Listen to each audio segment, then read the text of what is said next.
ஒரு விவசாயி விதைக்கிறதுக்காக வயல்வெளி பக்கம் போகிறார். விதைகளை அள்ளி வீசினார். அப்போ என்ன ஆச்சுன்னா, சில விதைகள் பாதை ஓரத்தில் விழுந்தது. சில விதைகள் முள் செடிகள் மண்டி இருந்த புதருக்கு இடையில் விழுந்தது. சில விதைகள் நல்ல நிலத்தில் விழுந்தது. பாதை ஓரத்தில் விழுந்த விதை என்ன ஆச்சுன்னா, அதெல்லாம் பறவைகள் கண்ணில் போட்டுவிட்டுது. உடனே உட்காந்து கொத்தி தின்னுட்டு போட்டுது.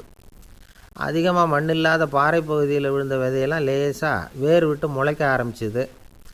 அதுக்கப்புறம் வேர் கீழேயும் ஆழமாக போக முடியல, மேலேயும் சூரிய வெப்பம் அதிகம் தாங்க முடியல, எல்லாம் காஞ்சி கருகி போட்டுது. புதர் பகுதியில் சில விதைகள் விழுந்தது இல்லையா, முள் செடிகள் காடாக மண்டி போயிருந்தது. அதனால் முளைச்சி வர்ற செடிக்கு நெருக்கடி அதிகமாக போட்டுது. சரியாக வளர முடியல, விளைச்சலும் சரியாக இல்லை. நல்ல நிலத்தில் விழுந்த விதைகள் மட்டும் நல்லா முளைச்சிது, நல்லா வளர்ந்தது, விளைச்சலும் பிரமாதமாக இருந்தது. இந்த கதையை சொல்லிவிட்டு கேட்க செவியுள்ளோர் கேட்கட்டும் அப்படிங்கிறார் இயேசு பெருமான். ஆமாம், இயேசு கடலில் நின்ற படகு ஒன்றில் உட்காந்துருக்கிறார். கடற்கரையில் ஏராளமான மக்கள் உட்காந்துருக்கிறாங்க. அந்த சமயத்தில் தான் இயேசு ஓமைகள் மூலமாக மக்களுக்கு பல உண்மைகளை சொல்லிகிட்டு இருக்கிறார். மக்கள் அந்த கதையை கேட்டுட்டு ஒன்றும் புரியாமல் முழிக்கிறாங்க. அதை கவனித்த இயேசு அந்த ஓமையை விளக்க ஆரம்பித்தார். இதில் அந்த விதைக்கிறவர் தான் இறைவன். அவருடைய வார்த்தைகளை விதைக்கிறார்.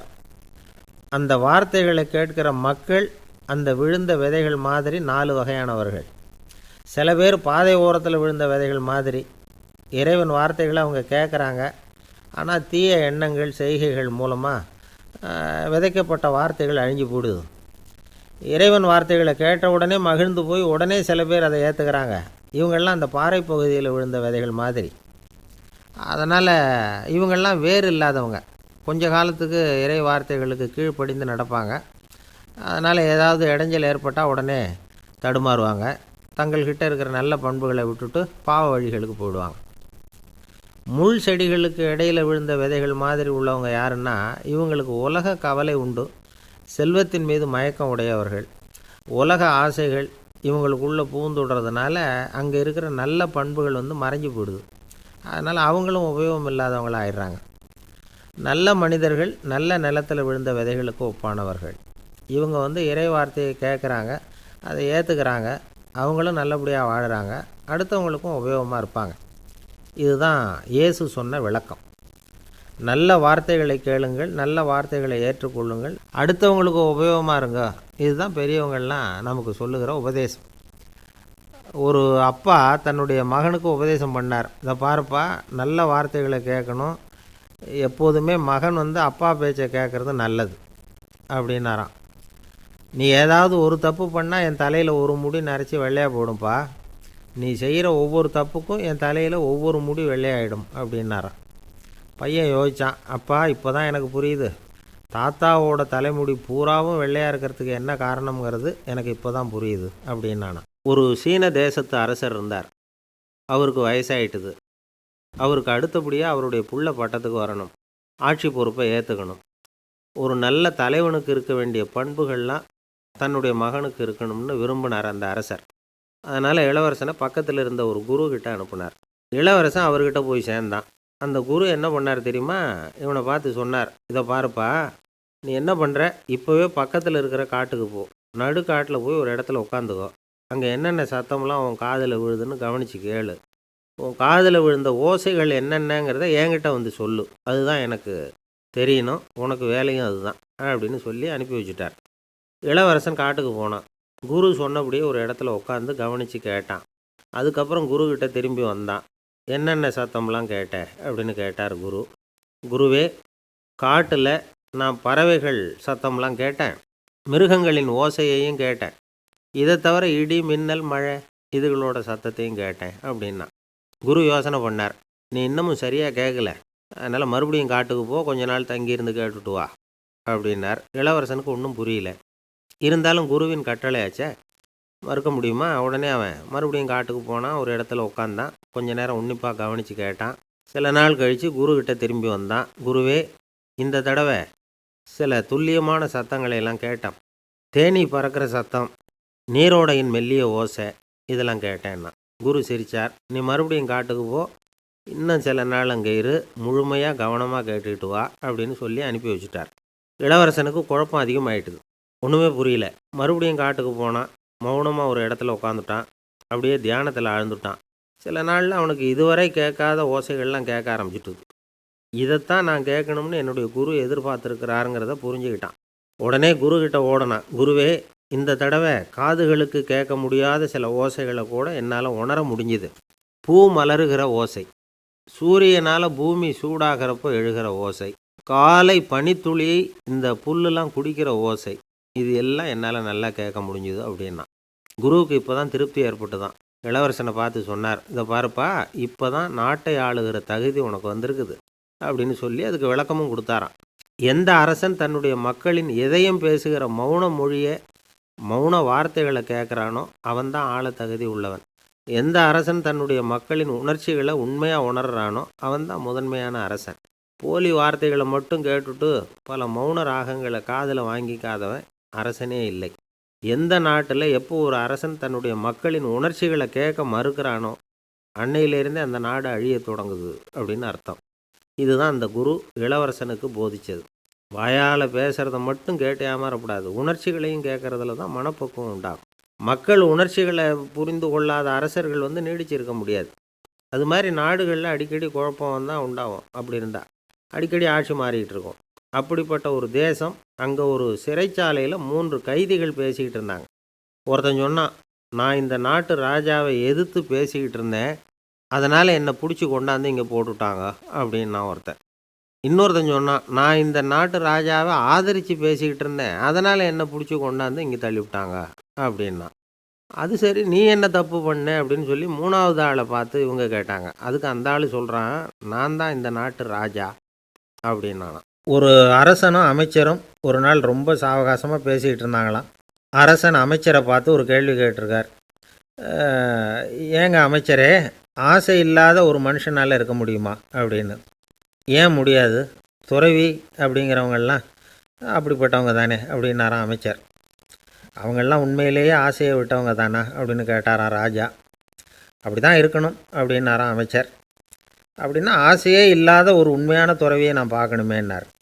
அது என்ன பிரமாதம், அதுக்கு நான் ஏற்பாடு பண்ணுறேன் அப்படின்னு விட்டார் இவர். சொல்லிவிட்டு உடனே புறப்பட்டு போனார். அங்கே தேடினார். அப்புறம் தான் அவருக்கு புரிஞ்சுது உண்மை துறவியை கண்டுபிடிக்கிறது எவ்வளவு கஷ்டமான காரியம்னு. இருந்தாலும் ராஜா கிட்ட சொல்லியாச்சே, உண்மை துறவியை காட்டுறேன்னு. இப்போ என்ன பண்ணுறது? ராஜா கிட்ட சொன்னபடி நடக்கலைன்னா அவருக்கு கோபம் வந்துடும். அமைச்சர் ஒரு யோசனை பண்ணார். அவருக்கு ஒரு வழி தெரிஞ்சுது. அதுதான் சரின்னு முடிவு பண்ணார். அதாவது, அந்த ஊரில் அவருக்கு தெரிஞ்ச நாடக நடிகர் ஒருத்தர் இருக்கிறார், நல்லா நடிப்பார். அவரை போய் பார்த்தார். இதை பாருப்பா, எனக்காக நீ ஒரு காரியம் செய்யணும்னார். என்னன்னு கேட்டார் அவர். நீ ஒரு துறவி மாதிரி கொஞ்சம் நேரத்துக்கு நடிக்கணும். ராஜா உன்னை பார்த்துட்டு போகிற வரைக்கும் நடி, அது போதும். அதுக்காக உனக்கு 10,000 ரூபா தரேன் அப்படின்னார். அவர் எந்த காலத்தில் இவ்வளவு பணத்தை மொத்தமாக பார்த்துருக்கார். அதனால் உடனே சரின்னு ஒத்துக்கிட்டார்.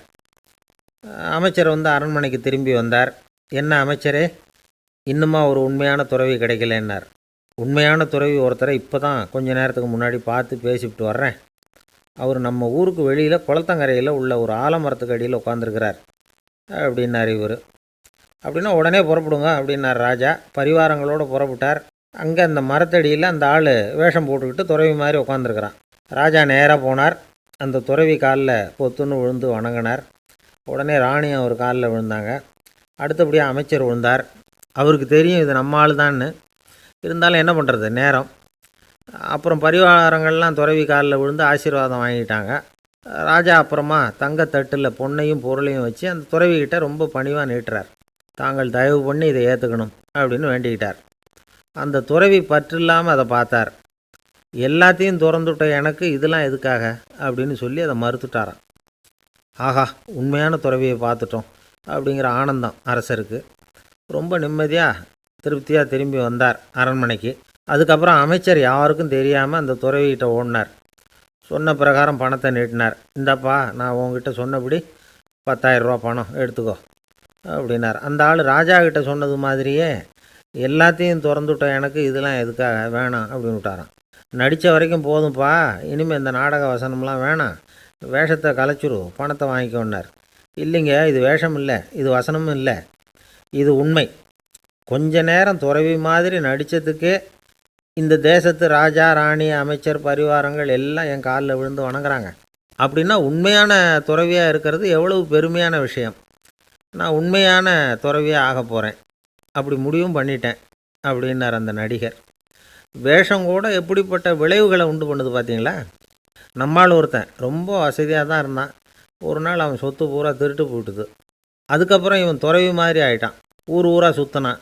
ஒரு குருநாதரை தேடி கண்டுபிடிச்சான். அவர்கிட்ட சீடனாக சேர்ந்துக்கிட்டான்.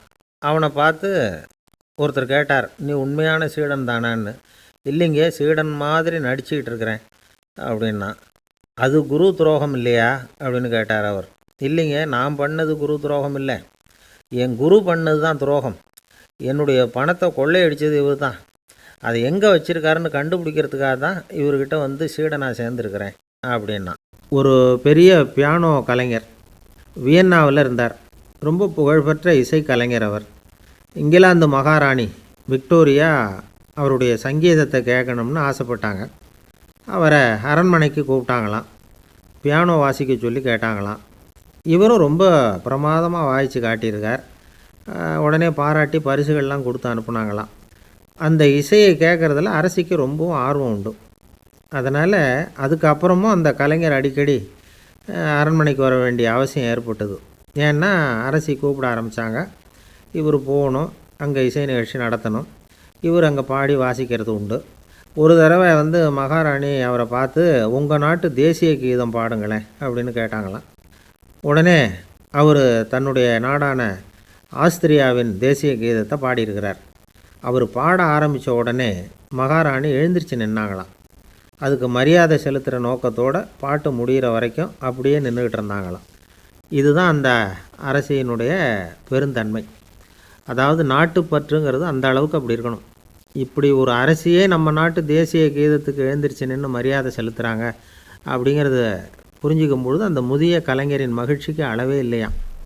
அதுக்கப்புறம் அந்த பியானோ கலைஞர் ஒரு நாள் தன்னுடைய நண்பர் ஒருத்தர்கிட்ட பேசிக்கிட்டு இருந்தாராம். அப்போ சொன்னாராம், மகாராணியார் வந்து எனக்கு எவ்வளவோ பரிசுகள்லாம் கொடுத்துருக்குறாங்க. ஒரு தடவை எனக்கு வைரக்கல் பதித்த அணி ஒன்றை கூட பரிசாக கொடுத்தாங்க. ஆனால் அதை விட உயர்ந்த விலை மதிக்க முடியாத அணி என்ன தெரியுமா? நான் என்னுடைய நாட்டு தேசிய கீதத்தை நான் பாடுறப்போ அவங்க எழுந்திரிச்சு நின்று மரியாதை செலுத்தினாங்களே, அதுதான் எனக்கு கிடைச்ச மிகப்பெரிய பரிசு அப்படின்னாராம். எனக்கு தெரிஞ்ச சங்கீத வித்வான் ஒருத்தர் இருக்கார். சமீபத்தில் ஒரு நாள் அவரை பார்த்தேன். எப்படி போயிட்டுருக்கு உங்கள் தொழில் அப்படின்னு கேட்டேன். ரொம்பவும் வித்தியாசமாக போயிட்டுருக்குங்க அப்படின்னார். என்ன சொல்கிறீங்க அப்படின்னேன். முன்னாடியெல்லாம் நான் பாடினா எதிரில் இருக்கிறவங்க தான் எழுந்திரிச்சு போயிட்டு இருந்தாங்க.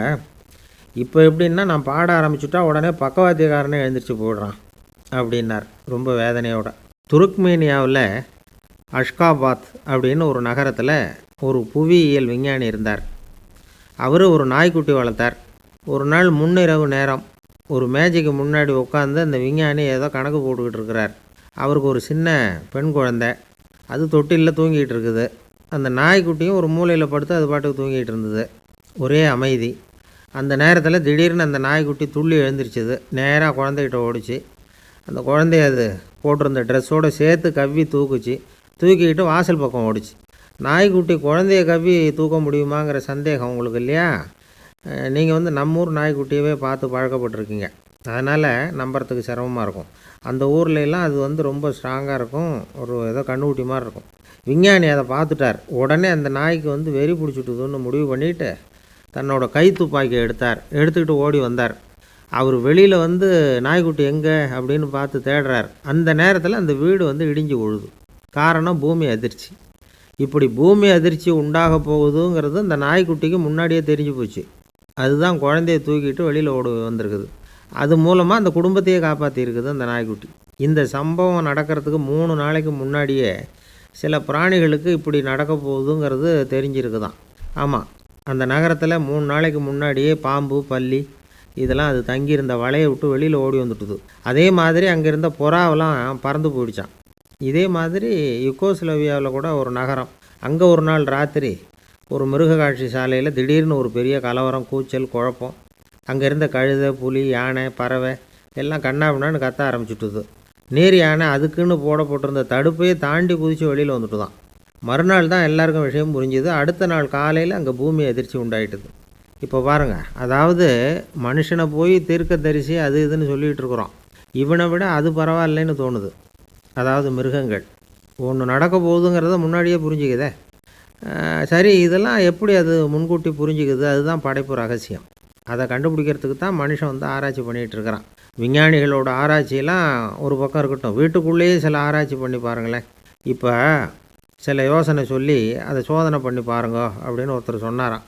அதாவது இப்போ மழை வருமா வராதா அப்படின்னு தெரிஞ்சுக்கணுமா, உடனே ஒரு பூனைக்குட்டி பின்னாடியே மெதுவாக போய் அது என்ன செய்யுதுன்னு கவனித்து பார்க்கணும். பூனைக்குட்டி தன்னோட பாதத்தினால சுகத்தில் வந்து அப்படி கீறிக்கிட்டு இருக்கும். அப்படி கீறினா கண்டிப்பாக மழை வரும். சில சமயம் பூனைக்குட்டி அப்படியே மல்லாந்து படுத்துக்கிட்டு பாதத்தை உயர தூக்கும், அப்படியும் இப்படியும் புரளும். இப்படி செஞ்சதுன்னா அன்னைக்கும் மழை இருக்காது. அதனால் முன்னாடி இருந்தது மழை வர்றதுக்கு அறிகுறி, இது மழை இல்லைங்கிறதுக்கு அறிகுறி. பறவைகள் பிராணிகள் இதுகளோட நடவடிக்கைகளை பார்த்துட்டு அதையெல்லாம் அடிப்படையாக வச்சு தான் காலநிலையை கண்டுபிடிக்கிற கருவிகளை கண்டுபிடிச்சிருக்கிறாங்க. வாத்து இருக்குல்ல, சில சமயம் தன்னோட அழகை தன்னோட இறகுகளில் அப்படியே புதைச்சிக்கும். அப்படி செஞ்சால் குளிர்காலம் வரப்போகுதுன்னு அர்த்தம். பருவநிலை குளிராக மாறப்போகுதுங்கிறதுக்கு இதுதான் அறிகுறி. சிட்டுக்குருவி இருக்குதுல்ல, அதெல்லாம் புழுதியில் உழுந்து புரளும், சிறகுகளை வந்து படபடன்னு அடிச்சுக்கும். அப்படி செஞ்சால் மழை வரப்போகுதுன்னு அர்த்தம். ஒன்று மட்டும் நாம் நல்லா தெரிஞ்சுக்கணும், இயற்கையின் சீற்றம்னு சொல்கிறோம் இல்லையா, இயற்கை ஏன் நம்ம மேலே கோவப்படுது? இயற்கையை நாம் அனுசரித்து போகிறதில்ல, அதனால் கோவப்படுது. காடுகளை அழிக்கப்படாது, விலங்குகளை கொல்லக்கூடாது, இயற்கை ஏற்படுத்தி வச்சுருக்கிற சமநிலையை கெடுக்கக்கூடாது. அதை புரிஞ்சுக்கிட்டு வாழ்ந்தோம்னா பூமியும் நடுங்காது, நாமளும் நடுங்க வேண்டிய அவசியம் இருக்காது. ஒருத்தர் இருந்தார், சாராய கடைக்கு போனாராம், நிறைய சாப்பிட்டார். அப்புறம் சொன்னார், இது ரொம்ப அற்புதமான சரக்கு போல் இருக்குது, உள்ளே போன உடனே இந்த பூமியே நடுங்கிறது மாதிரி இருக்குது எனக்கு அப்படின்னாராம். இதுக்கு கடைக்காரர் சொல்லியிருக்கார், நீங்கள் சாப்பிட்டது வெறும் பச்சை தண்ணி தாங்க, இப்போ ஏற்பட்டிருக்கிறது நிஜம் பூமி அதிர்ச்சி அப்படின்னாராம். ஒருத்தர் இருக்கார், நல்ல உத்தியோகத்தில் தான் இருக்கிறார், ஆனால் எப்போ பார்த்தாலும் முகத்தை வெறுப்பாக வச்சுருப்பார். அப்படியே வருவார் போவார். ஏன் சார் இப்படி இருக்கிறீங்க அப்படின்னு விசாரித்தோம். ஏன்டா இந்த வேலைக்கு வந்தோம்னு இருக்குது சார் அப்படின்னார். உங்கள் வேலை உங்களுக்கு பிடிக்கலையா அப்படின்னு கேட்டோம். இல்லைன்னார். இப்படிப்பட்டவங்க வெற்றிகரமான வாழ்க்கை வாழ முடியாது. இது வந்து நிபுணர்கள் கருத்து. வேலையை நேசிக்க தெரிந்தவர்கள் வெற்றி பெறுவார்கள் அப்படிங்கிறாங்க அவங்க. எந்த துறையாக இருந்தாலும் சரி, அந்த துறையில் வெற்றிகரமாக இருக்கிறவங்கள விசாரித்து பாருங்கள். எனக்கு என்னுடைய வேலை ரொம்ப பிடிக்கும் அப்படின்னு சொல்கிறவங்களாக தான் இருப்பாங்க. அப்படி இருந்தால் தான் அது வெற்றிகரமாக இருக்க முடியுது அவங்களால. ஒருத்தனுக்கு பிடித்தமான பொழுதுபோக்கே அவனுடைய தொழிலாக இருந்துட்டுதுன்னா அவனை மாதிரி கொடுத்து வச்சவன் வேறு யாரும் இல்லை அப்படிங்கிறார் பெர்னாட் ஷா. ஒரு தடவை மன்னர் ஹுமாயூன் உயிரை வந்து தண்ணீர் மொண்டு ஊற்றுகிற தொழிலாளி ஒருத்தர் காப்பாற்றினாராம் அந்த ஹுமாயூன் உயிரை. உடனே மன்னர் கேட்டிருக்கார், உனக்கு என்ன வேணும்னாலும் கேளு தரேன், உயர் பதவி வேணுமா அப்படின்னு கேட்டாராம். மன்னா, மக்களின் தாகம் தீர்க்கக்கூடிய இந்த பணியை விட உயர்ந்தது உண்டா அப்படின்னாராம் அந்த தொழிலாளி. அவரால் அவருடைய வேலையை நேசிக்க முடிஞ்சுது, அதனால் மகிழ்ச்சியாக இருக்க முடிஞ்சுது. நாமெல்லாம் அப்படி இல்லை, வேலை கிடைக்கிற வரைக்கும் கிடைச்சா போதும் அப்படின்னு இருக்கோம். கிடைச்சதுக்கப்புறம் ஏன்டா இந்த வேலைக்கு வந்தோம்னு ரொம்பவும் அழுத்துக்குவோம். சரி, நாம் இருக்கிற இடத்துல நாம் வெற்றிகரமாக இருக்க வழி உண்டா அப்படின்னா உண்டுன்னு சொல்கிறாங்க. அதாவது மன இயல் நிபுணர்கள் இருக்கிறாங்க இல்லையா, அவங்க அதுக்கு முக்கியமாக 6 வழிகள் சொல்கிறாங்க. நீங்கள் ஒரு அலுவலகத்தில் வேலை பார்க்குறவரா அப்படின்னா இதை கேளுங்க. அதாவது உங்கள் மேலதிகாரி எதிர்பார்ப்புக்கு தகுந்த மாதிரி உங்கள் வேலை இருக்குதா? அப்படி இல்லைன்னா முதல்ல உங்கள் வேலையின் தரம் உயரணும். உங்களுக்கு மேலே கீழே வேலை பார்க்குற பணியாளர்கள்கிட்ட நல்ல விதமாக பழகுறீங்களா? அந்த உறவு முறையில் ஏதாவது குறை இருந்தால் அதை கண்டுபிடிச்சி சரி பண்ணுங்க. நம்பிக்கைக்கு உரியவர் அப்படின்னு நீங்கள் பேர் எடுக்கணும். நீங்கள் எடுக்கிற முடிவு நல்ல முடிவாக தான் இருக்கும் அப்படின்னு அடுத்தவங்க சொல்லணும். உங்கள் தோற்றத்துக்கு முக்கியத்துவம் கொடுங்க. இது மனம் உடல் ரெண்டும் சம்மந்தப்பட்டது. அதனால் மனசையும் ஆரோக்கியமாக வச்சுருக்கணும், உடம்பையும் ஆரோக்கியமாக வச்சுருக்கணும். உங்களுடைய நிர்வாகம் செயல்படுற விதத்தை நல்லா புரிஞ்சு வச்சுக்கணும். உங்களுடைய நிர்வாகம் இப்போ ஒரு காரியம் செய்யுதுன்னு வச்சுங்க, ஏன் அப்படி செய்யுது, எதுக்காக அப்படி செய்யுது, அதனுடைய குறிக்கோள் என்ன, அது நீடிக்கிறதுக்கு காரணம் என்ன, இதையெல்லாம் தெரிஞ்சுக்கணும். சிரிப்புக்கு வஞ்சகம் பண்ணக்கூடாது, நல்லா சிரிக்கணும், அப்போ தான் அது திரும்ப கிடைக்கும். கடந்த கால தோல்வியை பற்றி கவலைப்படக்கூடாது. முதலாளி விருப்பம் தெரிஞ்சு நடந்துக்கிறது நல்லது தான். அதுக்காக வந்து காக்கா பிடிக்கணுங்கிற அவசியம் இல்லை. உங்களுக்கு ஒரு பொறுப்பான வேலை கிடைக்குது, உடனே சத்தம் குழப்பம் அப்படின்னு சூழ்நிலையை இறுக்கமாக ஆக்கிடக்கூடாது. எந்த சூழலையும் இயல்பாக கையாளக்கூடியவர் அப்படிங்கிறத காட்டணும். இதெல்லாம் உங்கள் துறையில் நீங்கள் வெற்றி பெற நிபுணர்கள் சொல்கிற யோசனைகள். இவ்வளவு விவரமும் சொல்லிவிட்டு ஒருத்தரை பார்த்து கேட்டோம், இப்போ சொல்லுங்கள், நீங்கள் செய்கிற வேலை உங்களுக்கு பிடிச்சிருக்குதா அப்படின்னோம். ரொம்ப ரொம்ப பிடிச்சிருக்குது அப்படின்னார். சரி, என்ன செஞ்சிகிட்டு இருக்கிறீங்க அப்படின்னு கேட்டோம். சும்மா தான் இருக்கிறேன் அப்படின்னார் அவர். ஒரு கடைக்கு போனேன், 5 ரூபா பணத்தை எடுத்து கொடுத்தேன். ஒரு தினசரி பத்திரிகையை கேட்டேன். அவர் உடனே அங்கே அடுக்கி வச்சுருந்த பத்திரிகையில் ஒன்று எடுத்து என் கையில் கொடுத்தார். வாங்கிக்கிட்டேன். மீதி பணத்தை எடுத்தார். அதையும் என் கையில் கொடுக்கணும்ல, கொடுக்கல. எதிரில் இருந்த பலகையில் வச்சு எடுத்துக்க சொன்னார். எப்பவும் அவர் அப்படி தான் பண்ணுவார். நானும் எடுத்துக்கிட்டு வந்துடுவேன். இவர் ஏன் இப்படி பண்ணுறாருங்கிறது எனக்கு ரொம்ப நாளாக ஒரு சந்தேகம். ஒரு நாள் அவர்கிட்டயே இதை கேட்டுவிட்டேன். ஏங்க, நீங்கள் உங்கள் கடைக்கு வந்து பொருள்கள் வாங்குறவங்களுக்கு நீங்கள் பாக்கி சில்லறையை கொடுக்குறப்போ பலகையில் வச்சு விட்றீங்க, கையில் கொடுக்க மாட்டேங்கிறீங்களே, ஏன் அப்படின்னு கேட்டேன். காசை கையில் கொடுத்தா நம்மக்கிட்ட இருக்கிற லட்சுமி போயிடுவா சார் அப்படின்னார். அதாவது பணம் செலவாயிடும் அப்படின்னு அர்த்தமா. இன்னொரு நண்பர், அவர் ஒரு நாள் வழக்கத்துக்கு மாறாக ரொம்ப சோகமாக உட்காந்துருக்கிறார். ஏங்க, என்னாச்சு, ஏன் இப்படி கப்பலே கவிழ்ந்தது மாதிரி உட்காந்துருக்குறீங்க அப்படின்னு கேட்டேன். கப்பலே கவிழ்ந்திருந்தா கூட நான் இப்படி கவலைப்பட மாட்டேன் சார், வேற ஒன்று நடந்து போச்சுன்னார். என்னன்னு கேட்டேன். என் உச்சந்தலையில் பல்லி ஒன்று விழுந்துட்டுதுன்னார். அதுக்காகவா இப்படி அப்படின்னு ஆச்சரியப்பட்டேன். ஆமாங்க, பல்லி உச்சந்தலையில் விழுந்தால் பலன் என்னன்னு பஞ்சாங்கத்தில் பார்த்தேன், மரணம்னு போட்டிருக்கு அப்படின்னு சொல்லிவிட்டு அவர் தொடர்ந்து கவலைப்பட ஆரம்பிச்சிட்டார். இப்படியும் ஒருத்தர், என் கூட வேலை பார்க்குற ஒருத்தர் எப்படி தெரியுமா, தினமும் வலது காலை வச்சு தான் ஆஃபீஸுக்கு உள்ளே நுழைவார். என்னைக்காவது தவறுதலாக இடது காலை வச்சு உள்ளே வந்துட்டார்னா அன்னைக்கு பூரா மனசு சங்கடப்படுவார். எந்த வேலையும் சரியாக ஓடாது. கேரம் போர்டு ஆடுற ஒருத்தர் எப்போ ஆட உட்காந்தாலும் ஸ்ட்ரைக்கரை கை தவறி கீழே விழுற மாதிரி பண்ணி அதுக்கப்புறம் அதை எடுத்துக்கிட்டு ஆட உட்காருவார். ஏன்னா எப்போவோ ஒரு தடவை நிஜமாகவே அது வந்து கை தவறி கீழே விழுந்திருக்குது. அன்னைக்கு பிரமாதமாக ஜெயிச்சுட்டார். உடனே ஒரு முடிவுக்கு வந்துட்டார், கை தவறுனா லாபம் அப்படின்னு. அதுக்கப்புறம் அதையே பழக்கமாக்கிக்கிட்டார். பூனை குறுக்க போனால் சகுனம் சரியில்லைன்னு நினைக்கிறவங்க உண்டு. ஆனால் ஒருத்தர் எப்படி தெரியுமா, அவர் வெளியில் கிளம்புற சமயம் பக்கத்து வீட்டு ரேடியோவில் மியாவ் மியாவ் பூனைக்குட்டின்னு பாட்டு சத்தம் கேட்டால் கூட போதும், சகனம் சரியில்லைன்னு பிரயாணத்தை கேன்சல் பண்ணிவிடுவார். இப்போ இவ்வளவும் எதுக்கு சொல்கிறோம்னா, அளவுக்கு மீறின சகுன நம்பிக்கைகள் இருக்குது பாருங்கள், இதோட பயமும் சேர்ந்துக்கிட்டதுன்னு வச்சுக்கோங்க, இது ஒருத்தருடைய மனநிலையை பாதிச்சிடும். இது வந்து உளவியல் நிபுணர்கள் சொல்கிற கருத்து. வாழ்க்கையே தடுமாற வச்சிரும். பாதுகாப்பு இல்லாத உணர்வு, ஒரு விதமான டிப்ரெஷன் மனநிலை, இதெல்லாம் தான் இதுக்கு காரணமாக அமையலாம். சில பேர் காய்கறி நறுக்க கத்தியை கையில் எடுத்தால் கூட நேரம் சரியாக இருக்கா அப்படின்னு பார்த்துட்டு தான் வேலையை ஆரம்பிக்கிறது வழக்கம். அறிவு தான் மனசுக்கு வாத்தியாராக இருக்கணும். அப்போ தான் வாழ்க்கை வந்து நிம்மதியாக இருக்கும். அறிவு வந்து மனசு சொல்கிறபடியெல்லாம் கேட்க ஆரம்பிச்சுட்டுதுன்னா இடைஞ்சல் தான். ஒருத்தருக்கு 7ஆம் நம்பர் தான் ராசியான நம்பரான். 7ஆம் தேதி தான் எந்த காரியத்தையும் ஆரம்பிப்பாராம். 7 எழுத்து வர்றது மாதிரி பேரை மாற்றி வச்சுக்கிட்டார். 7 மணிக்கு தான் தினமும் எழுந்திருப்பார். 7ஆம் நம்பர் வீட்டில் தான் குடியிருக்கார். கல்யாணம் கூட 7ஆம் தேதி தான் பண்ணிக்கிட்டார். அவர் ஒரு நாள் குதிரை பந்தயத்துக்கு போனாராம். குதிரையோட பேரையெல்லாம் பார்த்தார். ஒரு குதிரையோட பேர் 7 எழுத்தில் அமைஞ்சிருந்தது. 7 தானே இவருக்கு அதிர்ஷ்ட நம்பர். அதனால் உடனே அது பேரில் பணத்தை கட்டினார். பந்தயம் நடந்தது. என்ன சார் ஆச்சுன்னு கேட்டாங்க. நான் பணம் கட்டின அந்த என்னோடய குதிரை 7ஆவதாக வந்து சேர்ந்தது சார் அப்படின்னாராம் சோகமாக. அவர் ஒரு பெரிய குடும்பத்தில் பிறந்தவர். இருக்கிற சொத்துக்கள் எல்லாத்தையும் வாரி வழங்கிவிட்டு காட்டுக்கு புறப்பட்டார் தவம் செய்கிறதுக்காக. இருந்தது பூராவும் கொடுத்துட்டார். இனிமேல் எதுவுமே இல்லை கொடுக்கறதுக்கு. அப்போது கடைசியாக ஒருத்தன் வந்து கையை நீட்டினான். ஐயா ஏதாவது கொடுங்கன்னா. அவர் பார்த்தார். கட்டியிருக்கிற வேட்டியை தவிர வேறு எதுவுமே இல்லை. 8 முழம் பட்டு வேட்டி, ஜரிகை கரையோடு இருக்குது. கடைசியாக அதை தான் எடுத்து கட்டிக்கிட்டு அவர் புறப்பட்டுக்கிட்டு இருக்கிறார். அவர் பார்த்தார், எதிரில் அவன் பரிதாபமாக நின்றுக்கிட்டு இருக்கிறான். அந்த 8 முழ வேட்டியை 2ஆக கிழிச்சார். 4 முழத்தை அவங்ககிட்ட கொடுத்துட்டு மீதி 4 முழத்தை தன்னுடைய இடுப்பில் கட்டிக்கிட்டு அவர் காட்டுக்கு போயிட்டார். இவன் என்ன பண்ணான் தெரியுமா, கையில் கிடைச்ச 4 முழத்தை எடுத்துக்கிட்டு கடை வீதிக்கு போனான். பழைய பட்டு வேட்டி ஜருகை இதெல்லாம் விலைக்கு வாங்குகிற வணிகர் ஒருத்தர் இருந்தார். அவர்கிட்ட போனான். இதை விலைக்கு எடுத்துக்கிறீங்களான்னு கேட்டான். அவர் வாங்கி பார்த்தார். ஆஹா, ரொம்ப அருமையான வேட்டி, விலை ஒசந்த ஜரிகை, இது ஏது உனக்குன்னு கேட்டார். அவன் நடந்ததை சொன்னான். அப்படின்னா ஒன்று செய், இந்த வேட்டியோட இன்னொரு பாதியையும் மெதுவாக வாங்கிட்டு வந்துரு, உனக்கு நிறைய பணம் தரேன் அப்படின்னார் அந்த வணிகர். இவன் கொஞ்சம் யோசனை பண்ணி பார்த்தான். கொஞ்சம் இருங்க, தான் வந்துவிட்றேன் அப்படின்னு சொல்லிவிட்டு நேராக காட்டுக்கு போனான். அவர் எங்கே இருக்காருன்னு தேடி கண்டுபிடிச்சான். அவர் ஒரு இடத்துல தவக்கோலத்தில் இருக்கிறார். கட்டியிருந்த இடைவேட்டியும் அவரை அறியாமலே நழுவி கீழே விழுந்து கிடக்குது. இவனுக்கு ரொம்ப வசதியாக போச்சு. அவரை கேட்க வேண்டிய அவசியமே இல்லை.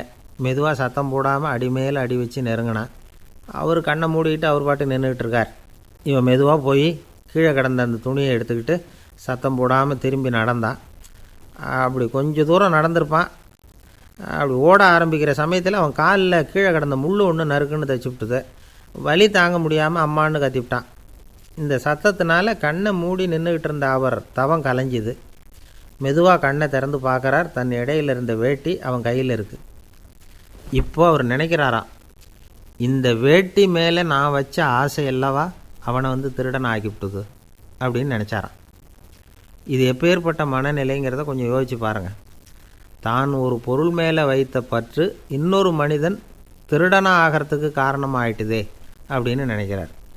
அப்படி நினச்ச அவர் யார் தெரியுமா? அவர் தான் மகாவீரர்.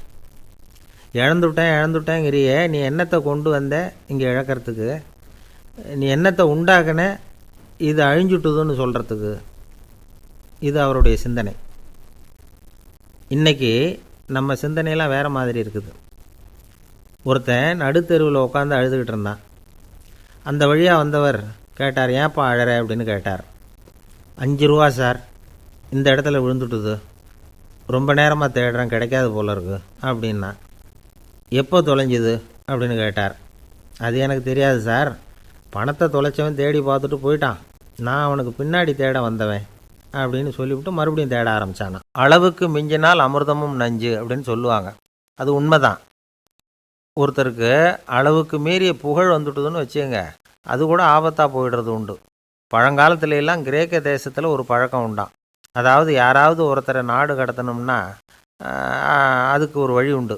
அதாவது ஒருத்தரை நாடு கடத்தணும்னு மக்கள் விரும்புகிறாங்கன்னு வச்சுங்களேன், அவர் பேரை ஒரு மண்பாண்ட ஓட்டுச்சில்லில் எழுதி அதை வந்து ஒரு குறிப்பிட்ட பொது இடத்துல போட்டுற வேண்டியது, அவ்வளவுதான். இது மாதிரி பல பேர் போட்டுக்கிட்டே இருப்பாங்க. எல்லாம் அப்படியே குவிஞ்சு போயிடும். அந்த ஓட்டாஞ்சில்லு குவியலில் யாருடைய பேர் அதிகமாக இருக்குதோ அந்த நபரை ஒரு 10 ஆண்டுகள் நாடு கடத்தி விடுவாங்க. இது அந்த ஊர் வழக்கமாக. ஒரு நாள் அந்த குவியலுக்கு பக்கத்தில் ஒரு ஆள் நின்றுக்கிட்டு இருக்கிறான். அவன் கையில் ஒரு ஓட்டாஞ்சில்லு வச்சுருக்கிறான். அதில் யாரோட பேரையோ எழுதணும், எழுதி அந்த இடத்துல போடணுங்கிறது அவன் ஆசை. ஆனால் அவன் படிக்காதவன், அதனால் எழுத தெரியல. யாராவது அந்த வழியாக வர்றாங்களான்னு பார்த்துக்கிட்டே நின்றுக்கிட்டு இருந்தான். ஒரு பெரியவர் வந்துக்கிட்டு இருந்தார். அவர்கிட்ட ஓடினான். கையில் இருந்த மண்பாண்ட சில்லை கொடுத்தான். ஐயா, இதில் ஒரு பேர் எழுதி கொடுங்களேன்னா. அந்த பெரியவர் அதை வாங்கி கையில் வச்சுக்கிட்டு, என்ன பேர் எழுதணும் சொல்லு அப்படின்னா. இவன் சொன்னான், அரிஸ்டைடிஸ் அப்படின்னு எழுதுங்க அப்படின்னா. இதை கேட்டதும் அந்த பெரியவருக்கு அதிர்ச்சி. ஏன்னா அவர் தான் அரிஸ்டைடிஸ், தத்துவ மேதை அரிஸ்டைடிஸ் அவர். இருந்தாலும் நான் தான் அதுங்கிறத காட்டிக்காமல் அந்த ஆளுக்கிட்ட கேட்டார். அது சரிப்பா, அரிஸ்டைடிஸுங்கிற பேரை எழுத சொல்கிற, அவர் உனக்கு என்ன கெடுதல் பண்ணார்? அவர் பேரை இதில் எழுத சொல்கிறியே அப்படின்னு கேட்டிருக்கார். அதுக்கு இவன் சொன்னானா, அவர் எனக்கு எந்த கெடுதலும் பண்ணலை, அவரை நான் பார்த்தது கூட இல்லை அப்படின்ட்டுருக்கான். அப்புறம் எதுக்காக அவரை வந்து நாடு கடத்தணும்னு நீ ஆசைப்படுற அப்படின்னு கேட்டிருக்கார். இப்போ அந்த ஆள் சொல்கிறான், அரிஸ்டைடஸை பற்றி எல்லாரும் பேசுகிறாங்க, அவர் ரொம்ப நல்லவர், அவர் ஒரு பெரிய அறிவாளிங்கிறாங்க, அவர் ஒரு பெரிய வள்ளல், பேரறிஞர், இப்படி எல்லாரும் சொல்கிறத கேட்டு கேட்டு எனக்கு ரொம்ப அலுத்து போயிட்டுது, அதனால தான் வெறுப்பாயிட்டேன் அப்படின்னு நானும். இதிலேருந்து என்ன தெரியுது? நாம் நல்லவனாக இருக்கிறதுல ஒன்றும் இடைஞ்சல் இல்லை. ஆனால் நம்மளை நல்லவன் எல்லாரும் சொல்ல ஆரம்பிச்சிட்டாங்கன்னு வச்சுக்கோங்க, அப்போ இடைஞ்சல் ஆரம்பம்னு அர்த்தம். எதுவுமே அளவுக்கு மிஞ்சி போகாமல் பார்த்துக்க வேண்டியது ரொம்ப அவசியம். அளவுக்கு அதிகமாக ஆசைப்படாதவங்களில் ஆப்ரஹாம் லிங்கனும் ஒருத்தரான். அவர் ஒரு தடவை தன்னுடைய நண்பர்கள்கிட்ட பேசிக்கிட்டு இருந்தாராம்.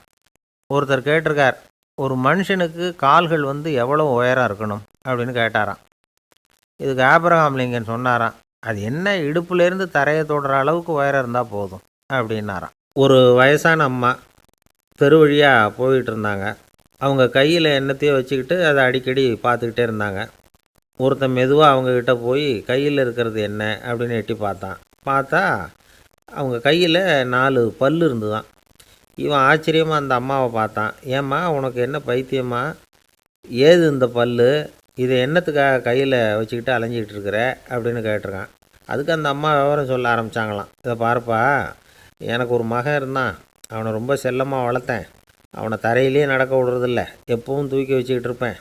அவன் நல்லா பெரியவனாகி பள்ளிக்கூடம் போகிறப்ப கூட அவன் புஸ்தக மூட்டையை நான் தான் சுமந்துக்கிட்டு போவேன்.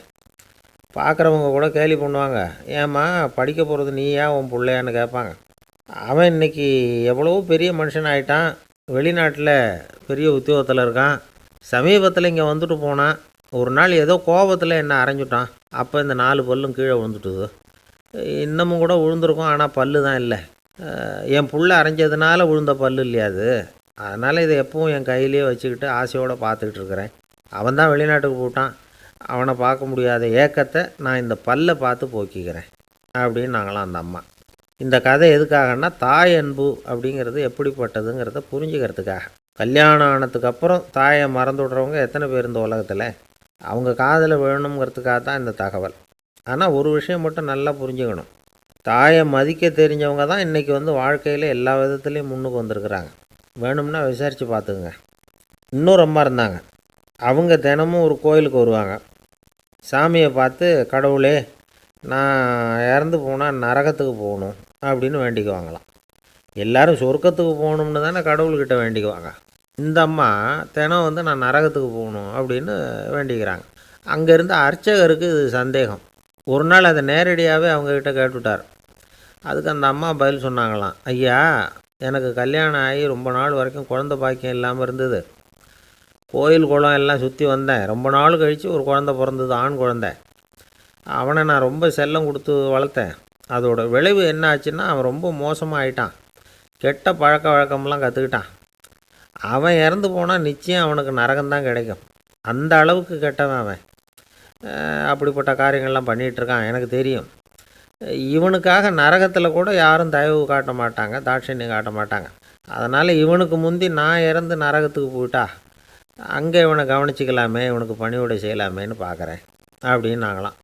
அதனால தான் நான் நரகத்துக்கு போகணும்னு தினம் ஆண்டவனை வேண்டிகிட்டு இருக்கிறேன் அப்படின்னு கண்கலங்கி அந்த அம்மா சொன்னாங்களாம். அதுதான் தாய் உள்ளம்ங்கிறது. தாயின் பெருமையை சரியாக உணர்ந்துட்டா அவங்களுக்கு எப்பவும் எந்த கஷ்டமும் வராது.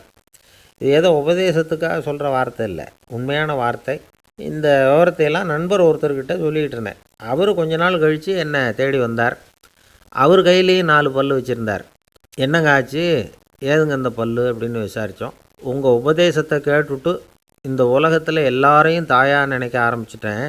ஒரு அம்மாவை கடத்தரில் பார்த்து தாயேன்னு கூப்பிட்டேன். அவங்க உடனே பலார்னு என்னை அரைஞ்சிட்டாங்க, பல் விழுந்துட்டுது. அதை தான் பொறுக்கி எடுத்துக்கிட்டு நேராக உங்களை தேடி வந்துக்கிட்டு இருக்கிறேன்னார். தாயேன்னு தானே கூப்பிட்டீங்க, அதுக்கு ஏன் அரைஞ்சாங்க அப்படின்னு கேட்டோம். நான் தாயேன்னு கூப்பிட்டது அவங்க காதில் நாயேன்னு விழுந்துட்டு தான், அதுதான் இப்படி ஆயிட்டுது அப்படின்னார். ஒருத்தர் மனசில் நிம்மதி இல்லாமல் உட்காந்துருந்தார். என்ன சார் விஷயம் அப்படின்னு விசாரித்தேன். அகலக்கால் வச்சுட்டேன், அதுதான் அவதிப்படுறேன்னார். விவரமாக சொல்லுங்கன்னேன். வீடு கட்டணும்னு ஆரம்பித்தேன், வேலை பாதியிலேயே நிற்கிது, கையில் பணம் இல்லை அப்படின்னார். இது மாதிரி ஆசாமிகள் பல பேரை நீங்கள் பார்த்துருக்கலாம்.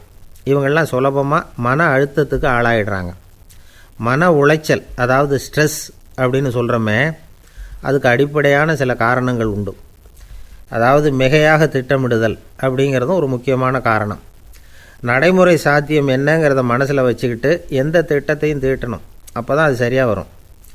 ரெண்டாவது காரணம் என்ன தெரியுமா, ஒரே நேரத்தில் பல்வேறு செயல்களில் ஈடுபடுறது. தொலைபேசியில் பேசிக்கிட்டே கையில் இருக்கிற கடிதத்தை படிச்சுக்கிட்டே எதிரில் உட்காந்துக்கிட்டு இருக்கிறவருக்கும் அப்பப்போ பதில் சொல்லிக்கிட்டு மனசில் பல்வேறு சிந்தனைகளை அப்படியே ஓட விட்டுக்கிட்டு இருக்கிறது, இதுவும் மன அழுத்தத்தை உண்டாக்குது. மூணாவது காரணம், எதுலேயும் வெற்றி மட்டும் எதிர்பார்க்குற ஒருதலைப்பட்சமான ஆர்வம். நாம் தொட்டதெல்லாம் வெற்றியாகவே முடியணும் அப்படின்னு எதிர்பார்க்குறவங்க ஏதாவது ஒன்றில் தோல்வியை கண்டால் தோண்டு போயிடுறாங்க. எப்படியும் முடியலாம்ங்கிற எண்ணம் ஏற்கனவே நமக்குள்ளே இருந்துட்டுதுன்னா அந்த அவஸ்தை வராது. அதனால் அதுவும் நம்ம வளர்த்து கொள்ள வேண்டிய ஒரு குணம். மன உளைச்சல் ஏற்படுறதுக்கு இன்னொரு காரணம் எதையும் வேகமாக செஞ்சுடணும் அப்படிங்கிற துடிப்பு. அந்த துடிப்பே மனசை அழுத்த ஆரம்பிச்சிடும். எந்த ஒரு காரியத்திலையும் தாமதமோ இடையூறோ ஏற்பட்டால் அதை பொறுத்துக்கிற மனப்போக்கம் வேணும். அது இல்லாதவங்க அழுத்தத்துக்கு ஆளாயிடுறாங்க. சில பேர் வேலைன்னு எந்த நேரம் பார்த்தாலும் வேலையே கதின்னு கிடப்பாங்க. பொழுதுபோக்குக்கோ உடற்பயிற்சிக்கோ குடும்பத்தில் உள்ளவங்க அல்லது நண்பர்கள் கூட கலந்துரையாடவோ கொஞ்சம் கூட நேரம் ஒதுக்க மாட்டாங்க. இந்த சுபாவம் மன அழுத்தத்தை உண்டு பண்ணும். இதையெல்லாம் புரிஞ்சுக்கிட்டு அதிலிருந்து விடுபடுறது எப்படின்னு யோசிக்கணும். வல்லுநர்கள் இது தொடர்பாக சில யோசனைகளை சொல்லி வச்சுருக்கிறாங்க. அது என்னென்னா, வாழ்க்கைங்கிறது பிரச்சனைகளால் பின்னப்பட்ட ஒன்று. அது எப்போவுமே முடிவடையாத ஒரு தொடர்கதை அப்படிங்கிறத முதல்ல நாம் புரிஞ்சுக்கணும். ஒரே நேரத்தில் ஒரு காரியத்தில் மட்டுமே நாம் கவனம் செலுத்தணும். அடுத்தவங்க காரியத்தில் தலையிடக்கூடாது. எதையும் பேச ஆரம்பிக்கிறதுக்கு முன்னாடி நம்மை நாமே கேட்டுக்க வேண்டிய கேள்வி 2. 1, நான் சொல்ல போகிறது ரொம்ப முக்கியமானதா? 2வது, நான் சொல்கிறத அவங்க கேட்குறதுக்கு ஆசைப்படுறாங்களா? நான் பேசுகிறதுக்கு அது சரியான நேரம்தானா? இதை யோசித்து பார்த்ததுக்கப்புறம் எதையும் பேச ஆரம்பிக்கணும். முடிஞ்ச அளவுக்கு வளைந்து போகிற சுபாவத்தை வளர்த்துக்கணும். நம்ம நேரம் விலை மதிப்பு இல்லாதது. அதை வீணாக்கக்கூடாது. சிரிக்க தெரியலனாலும் பரவாயில்ல, முகத்தில் கொஞ்சம் புன்முறுவலாவது காட்டணும். இதெல்லாம் ரொம்ப முக்கியம். அடுத்தவங்க ஏதாவது செஞ்சால் உடனே நன்றி சொல்ல மறக்கக்கூடாது. தினமும் கொஞ்சம் நேரத்தை தனிமையில் செலவு பண்ணணும். மன உளைச்சலிருந்து விடுபடுறதுக்கு 3 முக்கிய வழிகள் சொல்கிறாங்க. அதை சுருக்கமாக ரெட் அப்படின்னு சொல்கிறாங்க. RED ஆங்கில எழுத்தில்.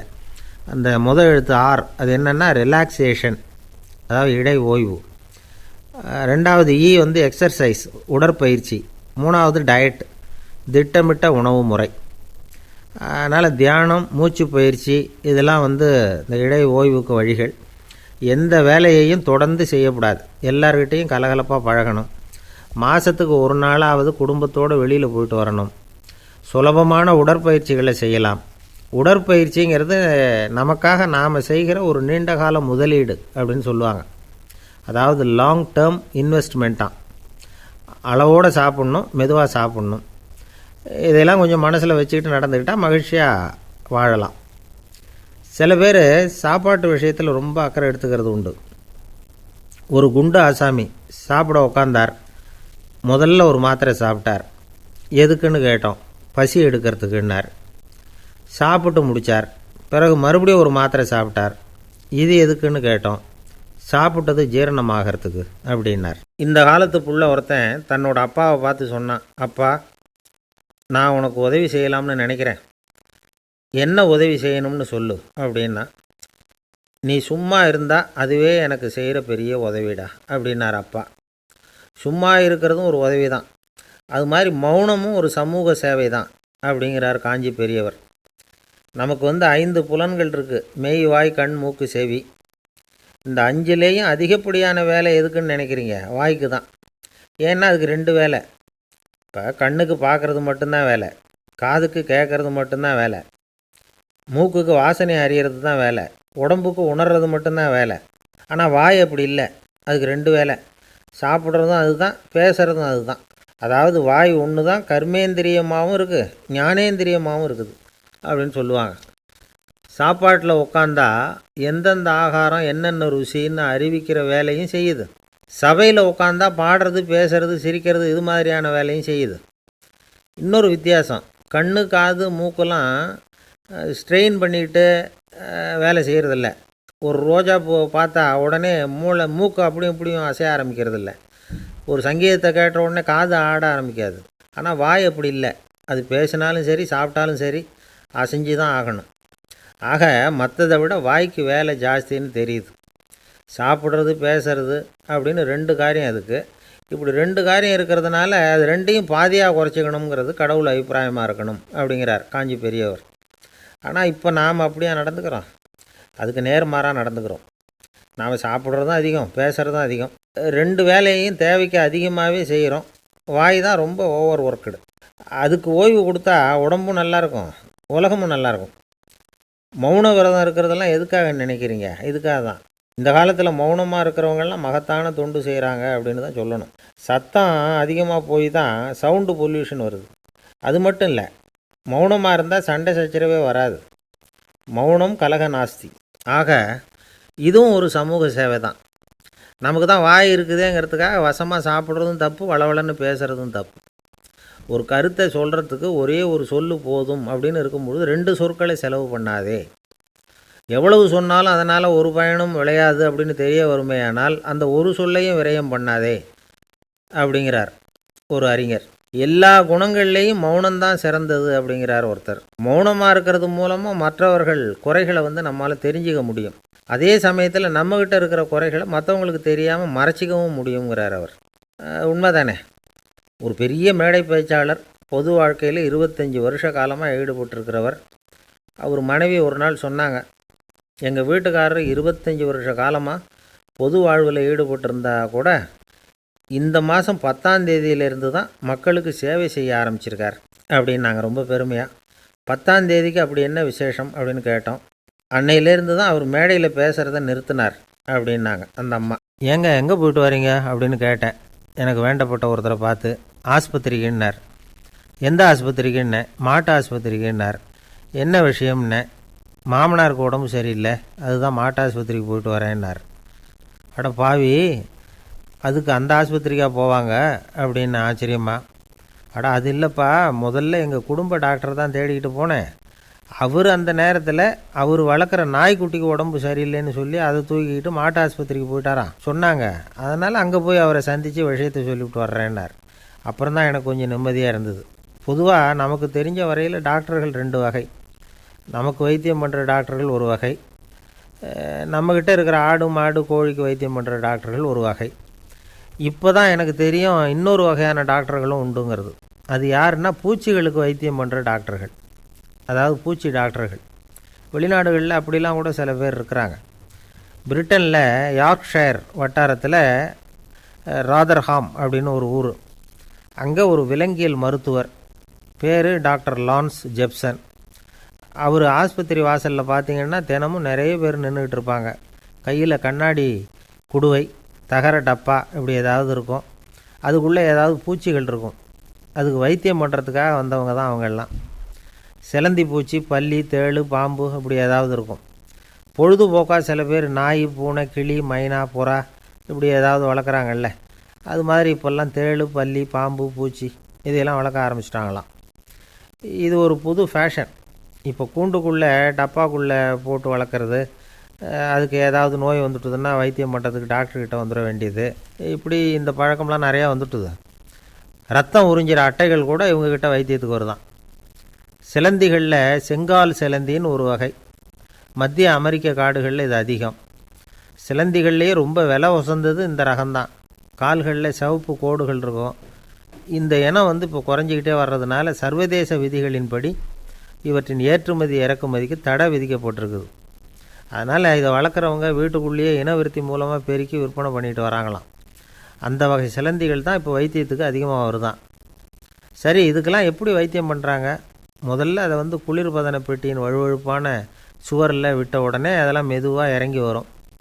அப்போ அதன் நோயை கண்டுபிடிக்கிறது சுலபம். அப்புறம் அதுக்கு கிருமிகளை கொல்லக்கூடிய மருந்துகளையோ வலி நிவாரண மருந்துகளையோ கொடுப்பாங்க. கால் உடஞ்ச சிலந்திகளுக்கு பசையை கொண்டு ஆப்ரேஷன் பண்ணுவாங்க. சில சிலந்திகளுக்கு உடஞ்ச காலை எடுத்துட்டால் புதிய கால் வளர்ந்துடும். சிலந்திகளை மனிதர்கள் கையில் எடுக்கிறப்போ அது பயந்து போய் கீழே குதிக்குது. அதனால் கால் உடஞ்சி விடுது, இல்லைன்னா வயிறு சேதமடையுது. அந்த நிலைமையில் வர்ற சிலந்திகளுக்கு மயக்க மருந்து கொடுத்து ஆப்ரேஷன்லாம் கூட பண்ணுறாங்களாம். பார்த்திங்களா பூச்சிகளுக்கு வந்த வாழ்வே. நம்ம ஊர்லேயும் வீடுகளில் பூச்சிகள் வளர்க்குறது உண்டு. ஒருத்தர் வந்தார், எனக்கு 3000 கரப்பாம்பூச்சி அவசரமாக தேவைப்படுது, எங்கே கிடைக்கும்னு கேட்டார். கரப்பாம்பூச்சியா? அது என்னத்துக்குன்னு கேட்டோம். அது வேறு ஒன்றும் இல்லை, நான் குடியிருக்கிற வாடகை வீட்டை காலி பண்ண போகிறேன். வீட்டு சொந்தக்காரர் என்ன சொல்கிறாருன்னா, இந்த வீட்டுக்கு நான் குடி வந்தப்போ எப்படி இருந்ததோ அதே நிலைமையில் விட்டுட்டு போகணும்னு வீட்டுக்காரர் சொல்லியிருக்கிறார், அதனால தான் கேட்டேன் அப்படின்னார். ஒரு அம்மா, அவங்களுக்கு 35 வயசு இருக்கும். குடும்பத்தில் எந்த கஷ்டமும் இல்லை. இருந்தாலும் காரணம் இல்லாமல் பிள்ளைங்க பேரில் கோவப்படுறது, எரிஞ்சு விழுறது அவங்க வழக்கம். பிள்ளைங்க அழும். உடனே அவங்க மனசும் சங்கடப்படும். இன்னொரு அம்மா, நல்ல வேலையில் இருக்கிறவங்க வாரத்துக்கு ஒரு தடவையாவது தலைவலி வந்துடும். இவங்களுக்கெல்லாம் உடம்புல எந்த கோளாறும் இல்லை, மனசு மட்டும் சரியாக இருக்காது. தூக்க மாத்திரை கையில் வச்சுருப்பாங்க. 30-35 வயசுடைய பெண்களுக்கு சர்வசாதாரணமாக காணப்படுகிற மனக்கோளாறு இது. இதுக்கு பேர் மனவாட்டம், டிப்ரெஷன், மனமடிவு அப்படின்னு சொல்லலாம். இந்த நோய்க்கு அறிகுறி என்ன தெரியுமா? மனசில் வருத்தமான உணர்வு இருக்கும், அடிக்கடி அழலாம் போல தோணும். முன்னால எல்லாம் எந்தெந்த செயலில் ஆர்வம் இருந்ததோ அதெல்லாம் குறைஞ்சிரும், அல்லது சுத்தமாகவே ஆர்வம் இல்லாமல் போயிடும். சில பெண்கள் இளம் வயசில் பக்கத்தில் இருக்கிறவங்க கிட்ட கலகலப்பாக பேசுவாங்க, வீட்டை அலங்கரிக்கிறதுல ஆர்வம் இருக்கும். இப்போ அதுலெல்லாம் ஆர்வம் இல்லாமல் போயிடும். எந்த வேலை செஞ்சாலும் சீக்கிரம் களைப்பு அடைஞ்சுடுறது மாதிரி ஆகிடும். நமக்கு யாருமே உதவியாக இல்லை, நம்ம எல்லாரும் கை விட்டுட்டாங்க போல இருக்குதே அப்படிங்கிற உணர்வுலாம் உண்டாகும். தன்னைத்தானே குறை சொல்லிக்குவாங்க, நாம் தப்பு பண்ணிவிட்டோம் போல இருக்குதே அப்படின்னு தோணும். குற்றம் பண்ணிட்டதா நினச்சி கஷ்டப்படுவாங்க. பசி இருக்காது, தூக்கத்தில் தொந்தரவு இருக்கும். அடிக்கடி செத்து போடலாங்கிற உணர்வு வரும், தற்கொலை பண்ணிக்கலாங்கிற எண்ணம் உண்டாகும். சில பேர் தற்கொலை முயற்சியில் கூட ஈடுபடுவாங்க. சில பேருக்கு பலவிதமான உடல் வலிகள் இருக்கும், பலவீனம் இருக்கும், சீக்கிரமாக களைப்படைஞ்சு போடுவாங்க. இதெல்லாம் மனவாட்ட நோய்க்கான தன்மைகள். இந்த மனவாட்டம், அதாவது டிப்ரெஷனை 2 வகையாக பிரிக்கலாமா. ஒன்று தானாக உண்டாக்கிக்கிறது, இன்னொன்று எதிர் விளைவை உண்டு பண்ணுகிற அல்லது நரம்பு சம்பந்தப்பட்ட டிப்ரெஷன். தானாக உண்டாக்கிக்கிற மனவாட்ட நோய் இருக்குது பாருங்கள், அதுக்கு ஏதாவது சூழ்நிலை காரணமாக இருக்கலாம், அல்லது இல்லாமலும் போகலாம். மூளையில் டொப்பாமைன் அல்லது செரட்டோனின் இதோட அளவு குறையும் பொழுது இந்த டிப்ரெஷன் உண்டாகுது. இதுக்கு ஓரளவு பிறவி காரணங்கள் கூட இருக்கலாம், குடும்பத்தில் வேறு சிலருக்கும் வரலாம்.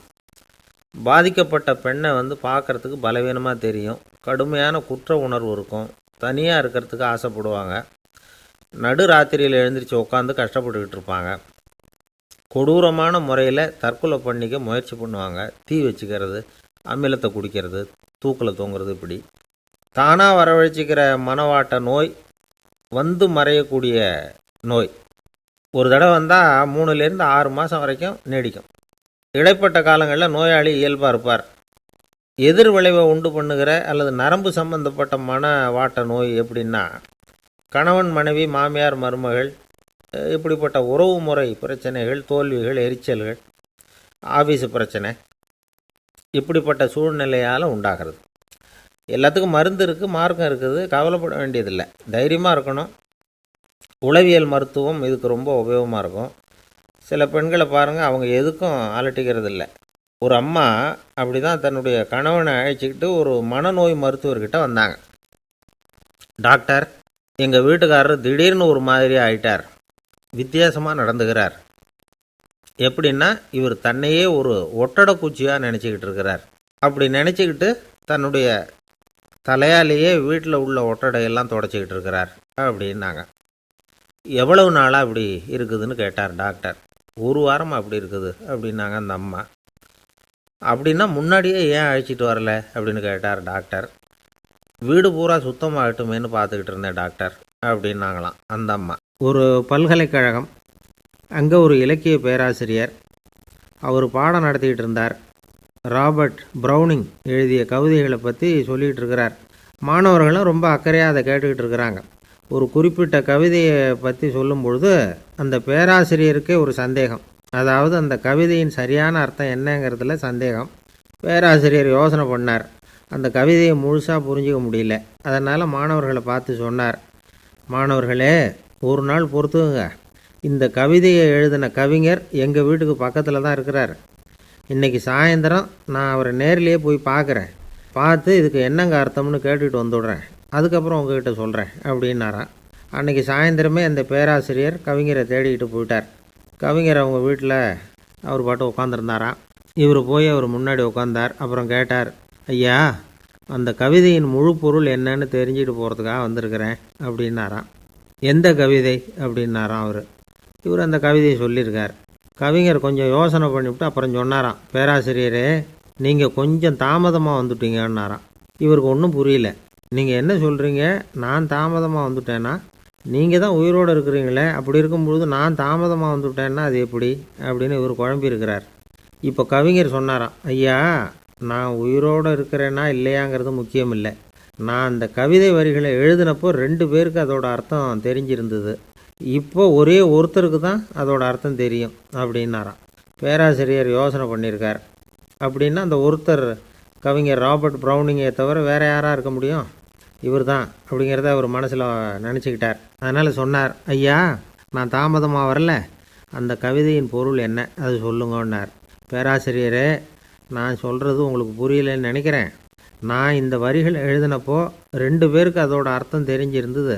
அந்த 2 பேர் யாருன்னா, ஒருத்தர் ராபர்ட் ப்ரௌனிங், அதாவது நான், இன்னொருத்தர் கடவுள். இப்போ அது கடவுளுக்கு மட்டும்தான் தெரியும். நானே இதை பற்றி பல தடவை யோசனை பண்ணி பார்த்தேன். இது ரொம்ப அழகானது, ஆனாலும் ரொம்ப வழுக்கலானது. அதை பிடிச்சிட்டோம்னு நினச்சிக்கிட்டு இருக்கும் பொழுதே காற்று மாதிரி அது உங்ககிட்ட இருந்து ஓடி போயிடுது. எனக்கு ரொம்பவும் வருத்தமாக தான் இருக்குது. நிச்சயமாக நான் தான் இந்த வரிகளை எழுதியிருக்கிறேன். அதில் அர்த்தம் இருக்குங்கிறது எனக்கு தெரியும், அதை நான் உணர்கிறேன். ஆனால் நீங்கள் என்னை மன்னிக்கணும். எனக்கே கூட அதை என்னால் விளக்க முடியல. அப்படி இருக்கும்பொழுது உங்களுக்கு எப்படி அதை நான் விளக்க முடியும் அப்படின்னாராம் அந்த கவிஞர். அனுபவிக்கப்படக்கூடிய எல்லாமே விளக்கப்படக்கூடிய ஒன்றல்ல, விளக்கப்படும் எல்லாமே அனுபவிக்கப்படக்கூடிய ஒன்றல்ல அப்படிங்கிறது ஞானிகளுடைய கருத்து. அதுக்காக தான் அந்த சம்பவம். வாழ்க்கையில் நீங்கள் தொடர்ந்து ஆய்வு செய்து கொண்டே இருக்கக்கூடிய விளக்கங்களை ஒருபோதும் அடைய முடியாத பரிமாணங்கள் இருக்கிறதுனால தான் அது அலுப்பு தட்டாமல் இருக்குது. உங்களால் நிறைய அனுபவிக்க முடியும், இருந்தாலும் நீங்கள் அனுபவித்து அறிந்த விஷயங்கள் கூட வார்த்தைகளால் விளக்கப்பட முடிவதில்லை அப்படிங்கிறது பெரியோர் சிந்தனை. இதெல்லாம் ஒரு பக்கம் இருக்கட்டும். நமக்கு தெரிஞ்ச பேராசிரியர் ஒருத்தர் 1 மணி நேரம் ரொம்ப விவரமாக வகுப்பு எடுத்தார். கடைசியாக சொன்னார், மாணவர்களே, ரொம்பவும் எளிமையாக விளக்கமாக எல்லா விவரமும் சொல்லியிருக்கிறேன். அதனால் இதில் உங்களுக்கு சந்தேகம் வர்றதுக்கு வாய்ப்பே இல்லை. இருந்தாலும் கேட்க வேண்டிய கடமை கேட்குறேன். இது வரைக்கும் நடத்தினதில் யாருக்காவது ஏதாவது சந்தேகம் உண்டா அப்படின்னு கேட்டாராம். எனக்கு ஒரே ஒரு சந்தேகம்தான் சார் அப்படின்னு எழுந்திரிச்சு நிற்கிறான் ஒருத்தன். என்னன்னு கேட்டாராம். இது வரைக்கும் நீங்கள் என்ன பாடம் சார் நடத்துனீங்க அப்படின்னானா அவன். ஐயா, உங்கள் பேரை தொடர்ந்து தினம் கேட்டுக்கிட்டு இருக்கிறேன் அப்படின்னார் ஒருத்தர். தொடர்ந்து கேட்குறீங்களே, உங்களுக்கு காது வலிக்கலையா அப்படின்னு கேட்டோம். பேசுகிற உங்களுக்கே வாய் வலிக்கலை அப்படிங்கிறப்போ கேட்குற எங்களுக்கு எப்படி காது வலிக்கும் அப்படின்னார். நம்ம உடம்புல ஒரு அதிசயம் என்ன தெரியுமா? ரொம்ப நேரம் நாம் நடக்கிறோம்னு வச்சுக்கோங்க, கால் வலிக்கும். ரொம்ப நேரம் வேலை செஞ்சால் கை வலிக்கும், உடம்பு வலிக்கும். ரொம்ப நேரம் பார்த்துக்கிட்டே இருந்தால் கண்ணு வலிக்கும். ரொம்ப நேரம் பேசிக்கிட்டே இருந்தால் வாய் கூட வலிக்கும். ஆனால் ரொம்ப நேரம் கேட்டுக்கிட்டே இருக்கிறதுனால காது வலிக்கிறது இல்லை. அதனால் கேட்குறதுக்கு முக்கியத்துவம் கொடுத்தாங்க நம்ம பெரியவங்க. திருவள்ளுவர் தேவையில்லாமல் வார்த்தைகளை உபயோகப்படுத்த மாட்டார். ஒரு திருக்குறள்னு எடுத்துக்கிட்டாவே அதில் மொத்தம் 7 வார்த்தைகள், அவ்வளவுதான். அப்படி 7 வார்த்தைகள் மட்டுமே உள்ள ஒரு திருக்குறளில் வள்ளுவர் ஒரே வார்த்தையை 5 தடவை உபயோகப்படுத்தியிருக்கிறார், திரும்ப திரும்ப பயன்படுத்தியிருக்கிறார். அப்படின்னா அதை எந்த அளவுக்கு வலியுறுத்தி சொல்கிறார் அப்படிங்கிறத நாம் புரிஞ்சுக்கணும். அது என்ன குறள்? செல்வத்துள் செல்வம் செவிச்செல்வம், அச்செல்வம் செல்வத்துள் எல்லாம் தலை. செவிச்செல்வம்ங்கிறது அவ்வளவு முக்கியமானது. கற்றலின் கேட்டல் நன்று. அதிகம் கேட்கணுங்கிறதுக்காகத்தான் எவ்வளவு கேட்டாலும் காது வலிக்கிறதில்ல. குறைச்சலாக பேசணும், அதிகமாக கேட்கணும். இன்னொரு விஷயம் கவனிங்க. நம்ம உடம்பில் கண்ணுக்கு மூடி இருக்குது, எதையாவது நாம் பார்க்க விரும்பலைன்னா உடனே கண்ணை மூடிக்கலாம். நம்ம வாய்க்கு மூடி இருக்குது, பேச விருப்பம் இல்லையா, வாயை மூடிக்கலாம். மூக்குக்கு கூட மூடிக்கிற வசதி இருக்குது, எதையாவது முகர விருப்பம் இல்லையா, மூச்சை அடக்கிக்கலாம். ஆனால் பாருங்கள், காதுக்கு மூடி கிடையாது, அதை கையால் தான் மூட முடியும். யார் என்ன சொன்னாலும் அது நல்லதோ கெட்டதோ காதில் விழுந்துக்கிட்டு தான் இருக்கும். அறிவு தான் நல்ல விஷயங்களை எடுத்துக்கிட்டு கெட்ட விஷயங்களை விட்டுடணும். நல்ல கருத்துக்கள் நம்ம காதில் நிறைய விழுந்துக்கிட்டே இருக்கணும். அதை கேட்டு நாம் நல்லபடியாக வாழணுங்கிறது தான் படைப்பின் விருப்பம். ஆன்மீகவாதிகள் கூட ஒன்று சொல்லுவாங்க. அதாவது, ஆன்மீக பாதையில் நீங்கள் முன்னேறணும்னா முதல்ல சிரவணம் செய்யணும்பாங்க. அதாவது பெரியவங்க சொல்கிற நல்ல கருத்துக்களை கேட்கணும் அப்படின்னு அதுக்கு அர்த்தம். அதனால் யார் நல்ல கருத்துக்களை சொன்னாலும் அதை காது கொடுத்து கேளுங்க.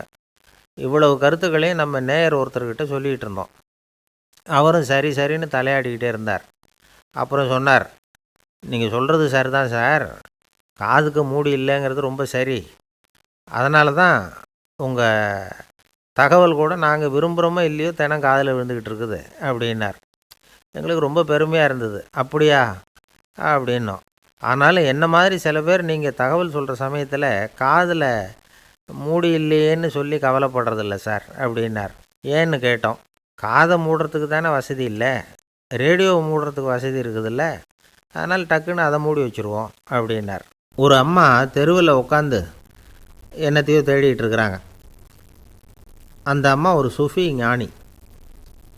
அவங்க பேர் என்னென்னா ரபியா அல் அடாவியா. அந்த அம்மாவுக்கு கண் கூட தெளிவாக தெரியாது.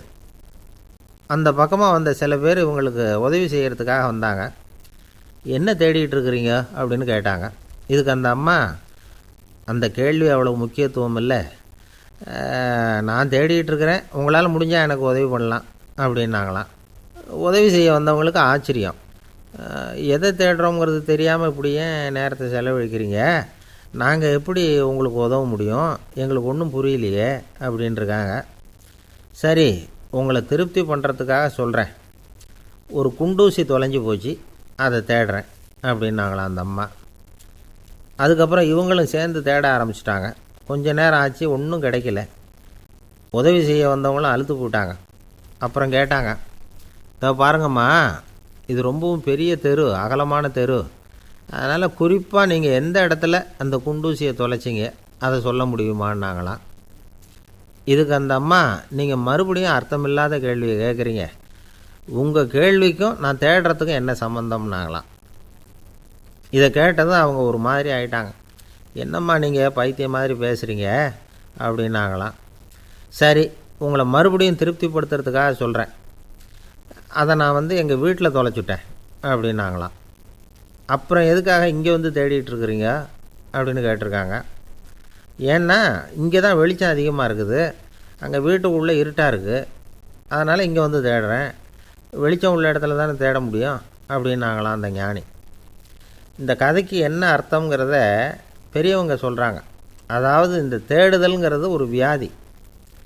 அது நம்ம சதா அலைய வைக்கும், பைத்தியமாக மாற்றுறதுக்கு முயற்சி பண்ணோம். ஒரு காலம் அது நிறைவு அடையவே அடையாது. வாழ்வுங்கிறது ஒரு புரிந்து கொள்ள முடியாத, சதா இயங்கி கொண்டிருக்கிற ஒரு செயல். அதுக்கு ஆரம்பமும் இல்லை, முடிவும் கிடையாது. எதையோ தேடணும் அப்படிங்கிற உந்துதல் நமக்குள்ளே இருக்கும், ஆனால் குறிப்பாக எதை தேடிட்டு இருக்கிறோம் அப்படிங்கிறது புரியாது.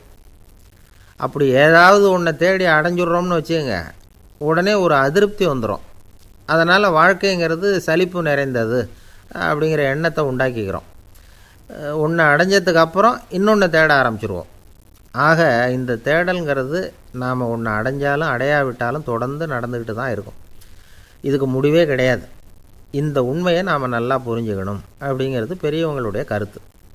ஏழையும் தேடுறான், பணக்காரனும் தேடுறான், நோயாளியும் தேடுறான், நோய் இல்லாதவனும் தேடுறான், அதிகாரம் உள்ளவனும் தேடுறான், அதிகாரம் இல்லாதவனும் தேடுறான், முட்டாளும் தேடுறான், அறிவாளியும் தேடுறான்.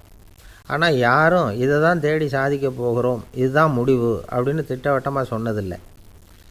ஒன்று அடைஞ்சதும் இன்னொன்று தேட ஆரம்பிச்சிடுறாங்க, அவ்வளோதான்.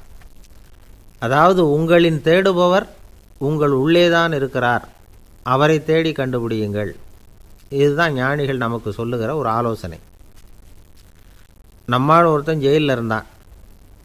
இன்னொரு கைதி அவனை பார்த்து கேட்டான், ஏன்பா உன்னை பார்க்குறதுக்கு வெளியிலேருந்து யாருமே இங்கே வர்றது இல்லையே, உனக்கு சொந்தக்காரங்களே கிடையாதா அப்படின்னு கேட்டானான். ஏன் இல்லை, எனக்கு சொந்தக்காரங்க நிறைய பேர் உண்டு, அவங்க என்னை பார்க்க வராததுக்கு காரணம் வேறு அப்படின்ட்டுருக்கான் இவன். என்ன காரணம்னு கேட்டான் அவன். அதுக்கு இவன் சொன்னானான், அதுக்கு என்ன காரணம்னா அவங்க எல்லாரும் இங்கே உள்ளேயே இருக்கிறாங்க அப்படின்னானான்.